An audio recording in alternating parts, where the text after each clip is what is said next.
الحمد لله رب العالمين، من السماوات ومن الأرض ومن ما شئت من شيء بعد، والصلاة والسلام على محمد طب القلوب ودوائها وعافية الأبدان وشفائها ونور الأبصار وضيائها وعلى آله وصحبه وسلم. أما بعد، خلفاء راشدين و د سیرت 48مه برخه. په تیره برخه کې مو د حضرت عثمان رضی الله تعالی عنه د شهادت د واقعي بیان تر دې ځای پر رسولی و. کله چې حضرت عثمان رضی الله تعالی عنه د مصر والی عبدالله ابن سعد رضی الله تعالی عنه لیرې کوي او محمد ابن ابي بکر یې پر ځای وټاکئ. څنګه چې د مصر پخوانی والی د مروان ابن حکم خپل و، نو دی په دې کار باندې ناراضه شو، نو یې د مصر والی ته په درواغو باندې د ځان د طرفه یو خط ولیکئ چې په هغه خط کې لیکلي ول چې دا خط د حضرت عثمان رضی الله تعالی عنه د طرفه دی.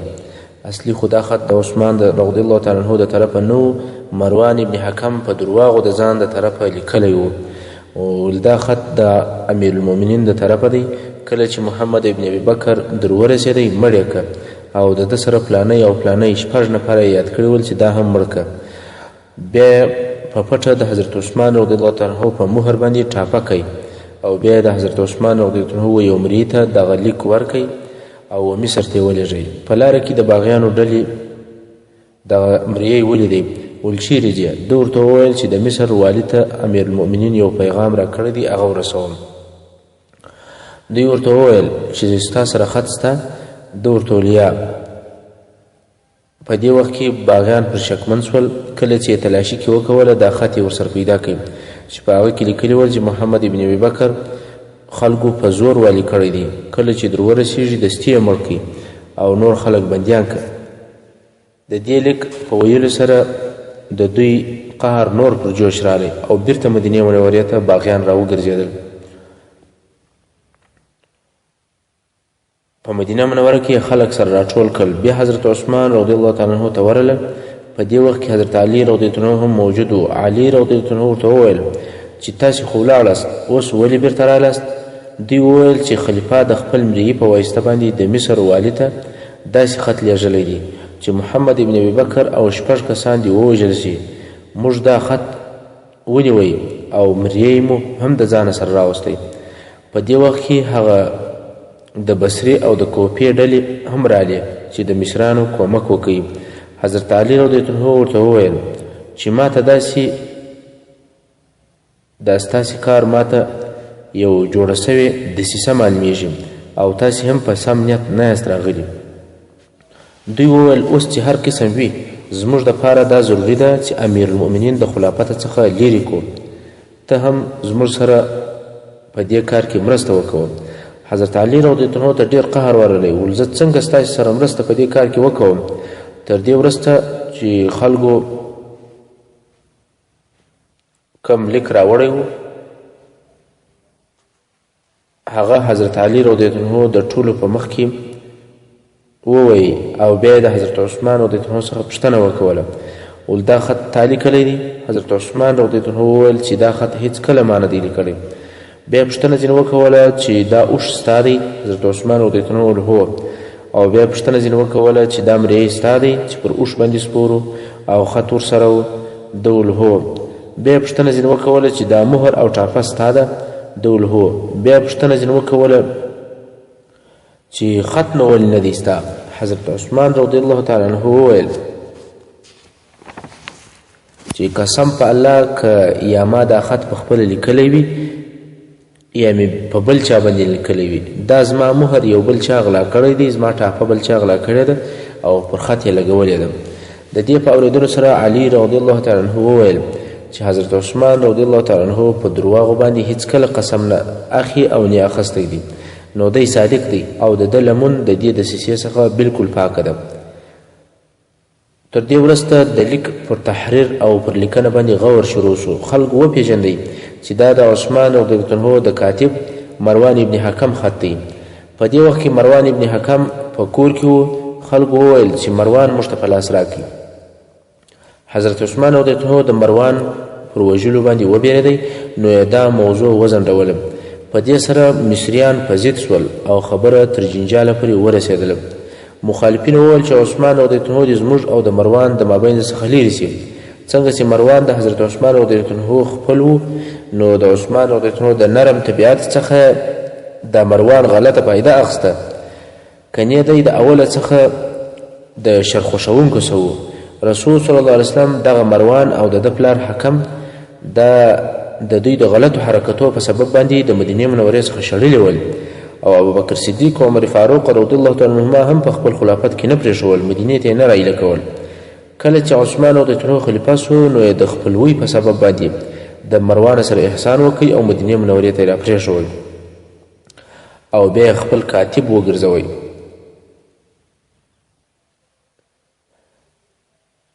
په دې کار سره مروان ډېرې ګټې لاسته راوړلې او د عثمان رضی الله عنه د دې منشیتوب او د کتابت څخه د ډېرې فایدې اخیستې.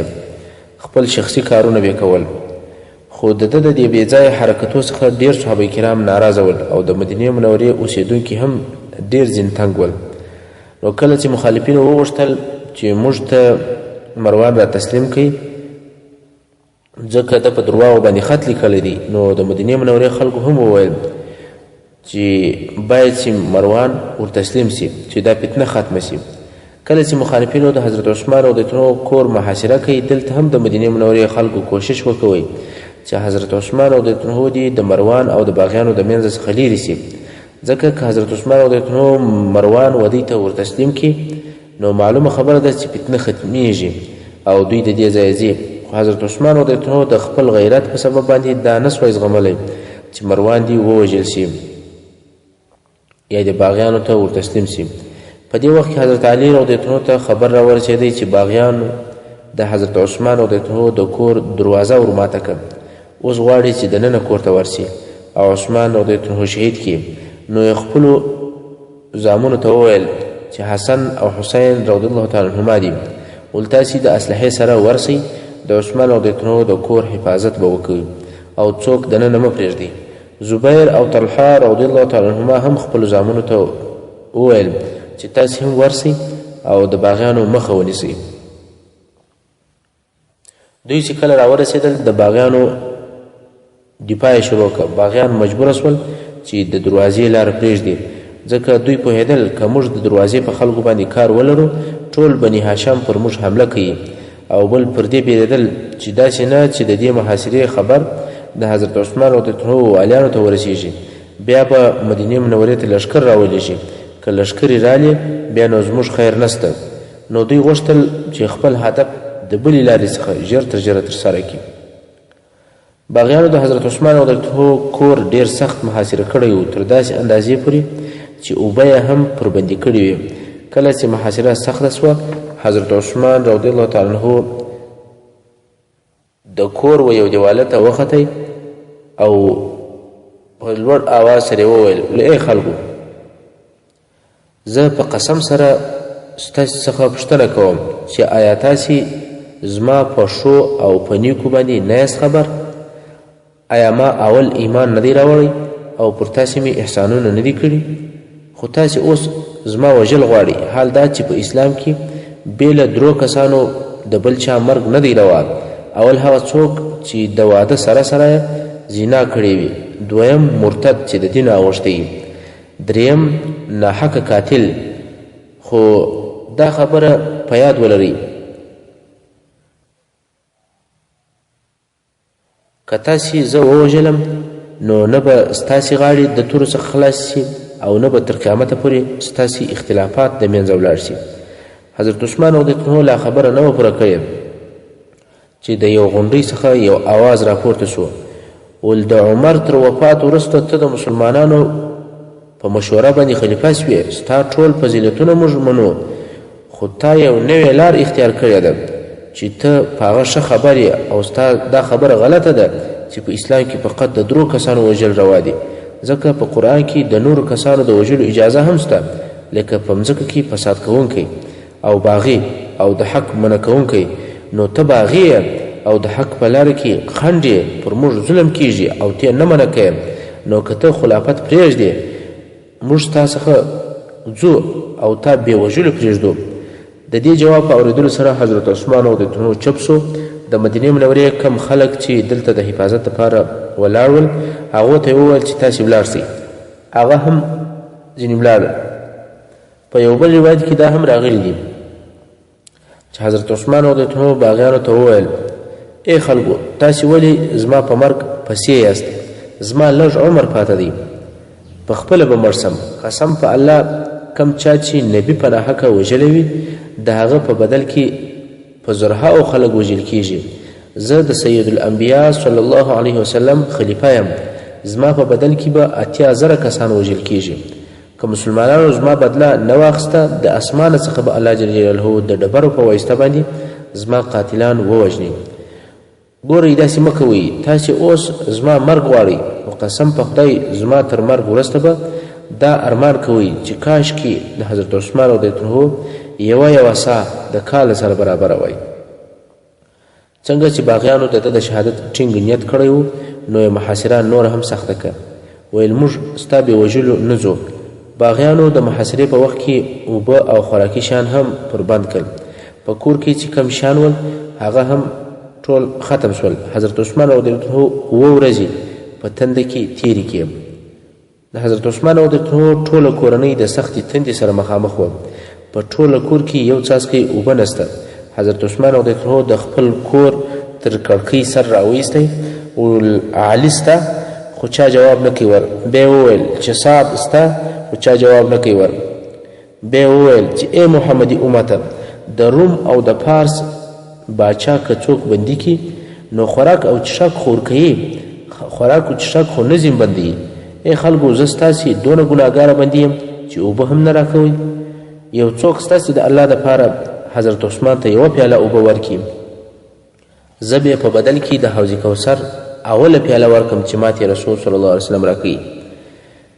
بیا هم چا جواب نه کوي. کله چې دا خبر حضرت علی رضی الله عنه ته ورسېدی هغه 3 ژیان د اوبو ډک کړل او توره یې تر ملا وتړله او پر سر یې د رسول صلی الله علیه وسلم لنګوټه وتړله او اوبه یې ورسره راواخیستې را روان شو. د شپې په آخره حصه کې راورسېدی. ول ای خلکو داسې خو کافران هم نه کوي لکه تاسې چې کوئ. اوبه مه بندوئ، د الله جل جلاله قهر به در باندې وشي. خلکو وویل چې یا اوبه نه پرېږدو.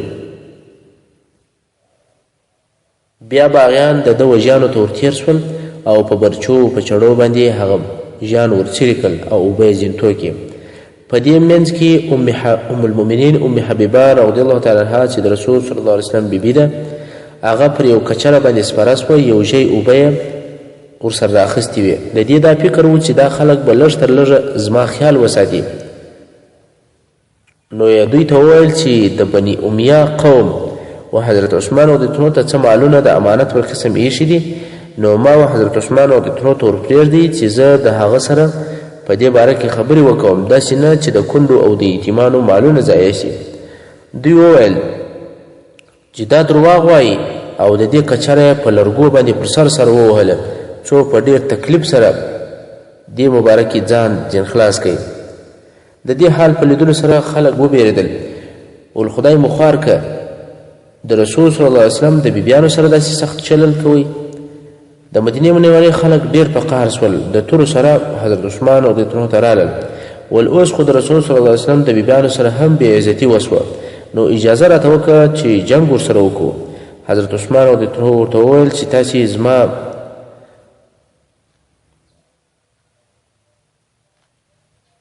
زما دپاره ځانونه مه هیله کوئ. که ما جنګ غوښتی اوس به مې د شام او د عراق څخه لښکرې راغوښتی وای. بیا یې دوی په قسمو سره وګرځول. کله چې 2 ورځې نورې هم تېرې شوې او حضرت عثمان رضی الله عنه د سختې تندې سره مخامخ و نو یې بیا تر کړکۍ سر راویستی او ویې ویل چې ای خلکو تاسې خبر یاست چې کله رسول صلی الله علیه وسلم مدینې منورې ته رالی نو دلته اوبه په پیسو وې ځکه چې د اوبو څاه د یو یهودي په قبضه کې وه. رسول صلی الله علیه وسلم وویل چې څوک دا څاه اخي او په بدل کې به زه په جنت کې یو چینه ورته ورکم. نو ما هغه څاه واخیسته او تاسې ته مې وقف که.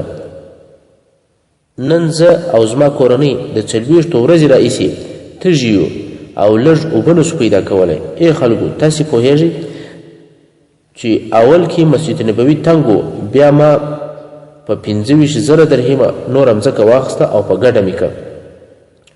خو نن زه په هغه مسجد کې ستاسې د لاسه څخه 2 رکعته لمونځ نسم کولی. ای خلکو، د قیامت په ورځ به د الله جل جلاله څخه څه عذر باندې ځان خلاصوئ؟ خو دې خبرو په باغیانو کې هیڅ اثر نه وکوئ، بلکې خپلې محاصرې ته دوام ورکړی و.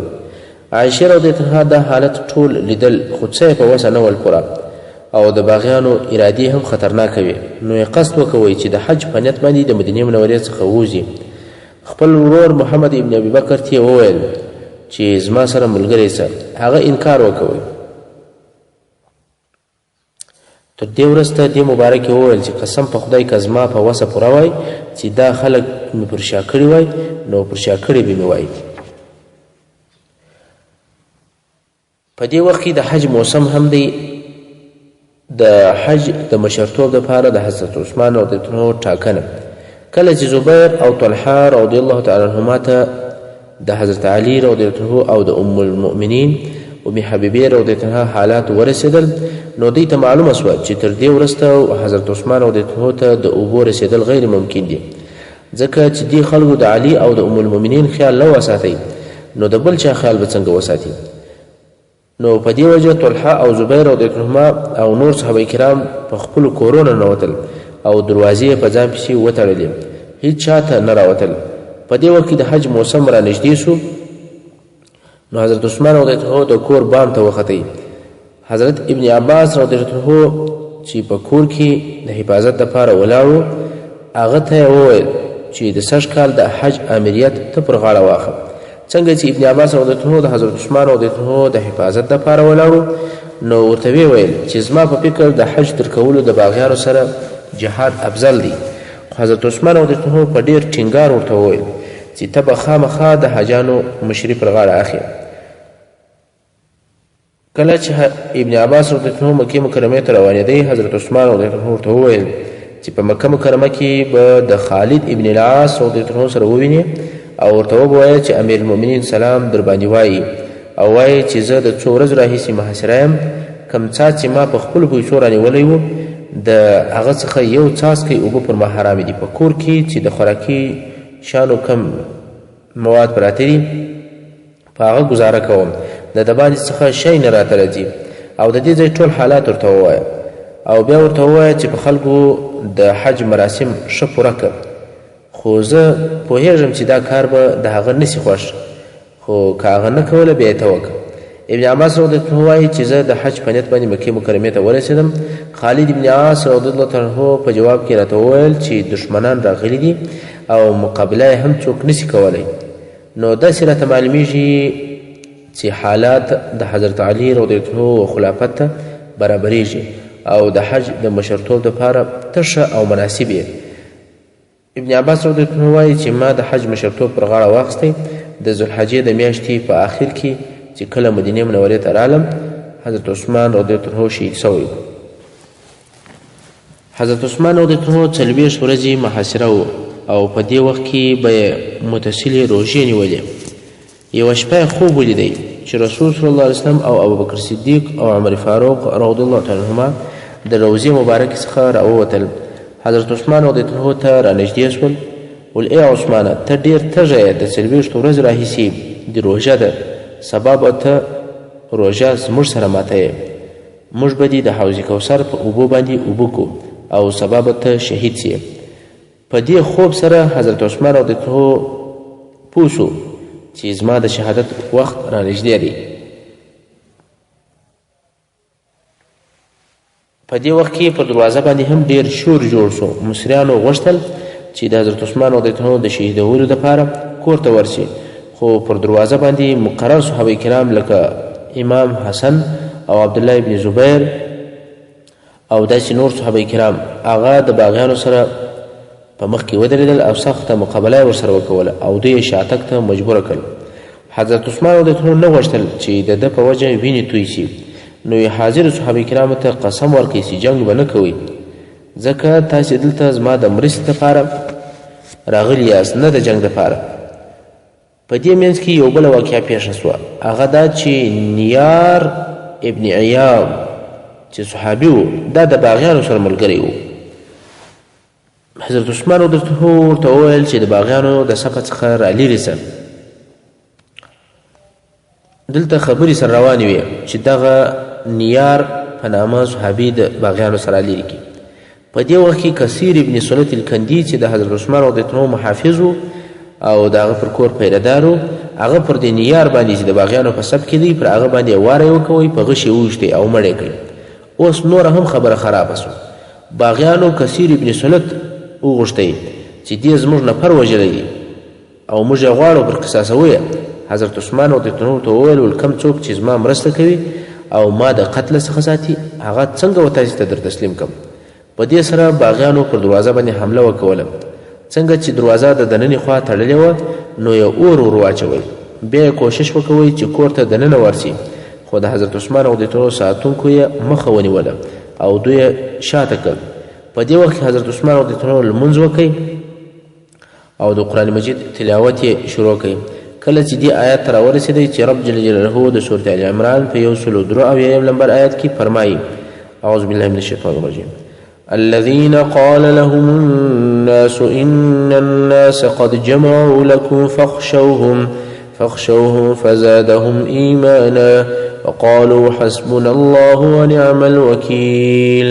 د دې آیات تر تلاوتولو وروسته حضرت عثمان وویل چې رسول صلی الله علیه وسلم زما سره یو وعده کړې ده او زه به پر هغه وعده باندې ټینګ درېږم. چې هغه په یو بل روایت کې راځي چې رسول صلی الله علیه وسلم ورته وویل چې عثمانه تا ته به لوی امتحان راځي او د خلافت د لرې کېدلو غوښتنه به داسې کېږي چې د خلافت پرېږده، لکه دلته چې اوس باغیانو غوښتنه وکوله چې خلافت پرېږده موږ دې نه وژنو، که خلافت نه پرېږدې موږ دې وژنو. نو نبي علیه الصلاة والسلام ورته وویل چې ستاسو به د خلافت د پرېښودلو غوښتنه کېږي او ته به د مرګ سره مخامخ کېږي، خو ته پر خلافت باندې ټینګ شه او خلافت مه پرېږده.